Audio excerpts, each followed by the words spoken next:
ہم نے زمزم دیا آب گنگا دیا، تم نے بھارت کو دنگا ہی دنگا دیا۔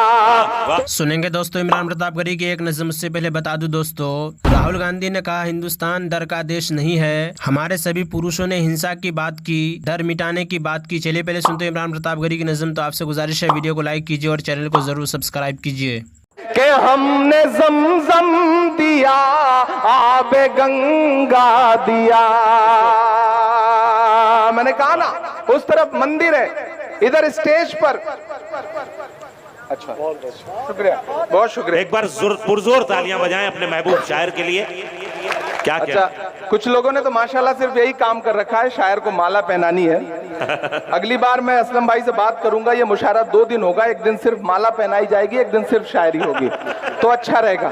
اب یہ سلسلہ بند کر دیں، آپ صرف تھوڑا سا بیچاروں کے جو ماحول بنا ہے اس میں یہ ماحول بنا رہنے دیا جائے۔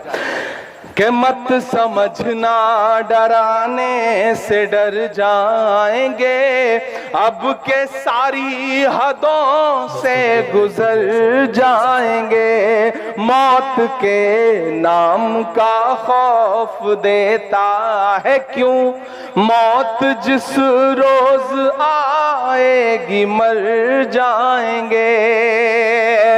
کہ ہم نے زمزم دیا آب گنگا دیا، ہم نے زمزم دیا آب گنگا دیا، تم نے بھارت کو دنگا ہی دنگا دیا، تم نے بھارت کو دنگا ہی دنگا دیا، تم نے ایک رنگ کے خواب دیکھے مگر، یہاں سے وہاں تک ایک ہاتھ تو قسم ہے اگلے مصرے پہ، اگر میں آپ کی پوری نسل کی سچائی بول رہا ہوں تو کوئی بھی خاموش نہیں رہے گا، ایک ایک ہاتھ اٹھے گا۔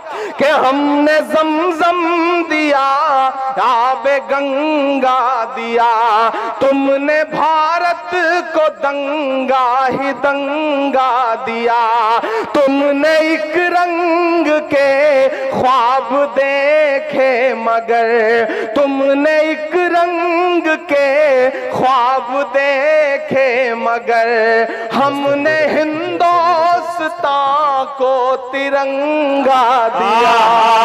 زندہ باد زندہ باد زندہ باد زندہ باد۔ کیا ہم نے زمزم دیا آب گنگا دیا۔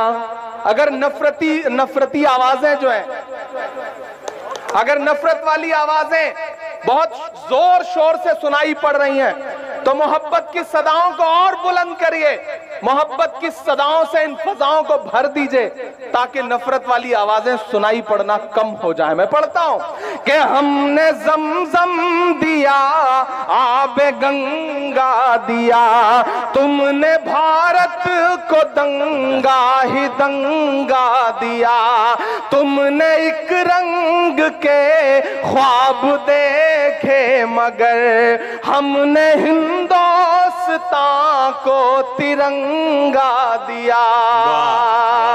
ناظرین عمران پرتاپ گڑھی کی نظم سننے کے بعد آپ اپنی رائے میں کیا کہنا چاہتے ہیں وہ نیچے کمنٹ باکس میں ضرور بتائیں۔ ترجمہ: یا اللہ، میں آپ سے آپ کے علم کے ذریعے خیر چاہتا ہوں، آپ کی قدرت کے ذریعے قوت چاہتا ہوں اور آپ کے بڑے فضل کا آپ سے سوال کرتا ہوں، کیونکہ آپ تو ہر کام کی قدرت رکھتے ہیں اور میں کسی بھی کام کی قدرت نہیں رکھتا۔ آپ سب کچھ جانتے ہیں اور میں کچھ نہیں جانتا، اور آپ ہی تمام پوشیدہ باتوں کی خوب اچھی طرح جاننے والے ہیں۔ یا اللہ، اگر آپ کے علم میں یہ کام میرے دین، میری دنیا اور میری انجام کے لحاظ سے میرے لیے بہتر ہو تو اس کو میرے لیے مقدر فرما دیجئے اور آسان بھی فرما دیجئے، پھر اس میں میرے لیے برکت بھی دے دیجئے۔ اگر آپ کے علم میں یہ کام میرے دین، میری دنیا اور انجام کے لحاظ سے میرے لیے بہتر نہ ہو تو اس کام کو مجھ سے الگ رکھیے اور مجھے اس سے روک دیجیے، اور جہاں بھی جس کام میں بھی میرے لیے بہتری ہو وہ مجھے نصیب فرما دیجیے، پھر مجھے اس کام سے راضی اور مطمئن کر دیجیے۔ دعا میں دونوں جگہ جب حاصل امر پر پہنچے تو اپنی ضرورت کا دھیان رکھیے جس کے لیے استخارہ کر رہا ہے۔ حضرت ابوبکر رضی اللہ عنہ روایت کرتے ہیں کہ رسول اللہ صلی اللہ علیہ وسلم کے زمانے میں سورج گرہن ہوا، آپ اپنی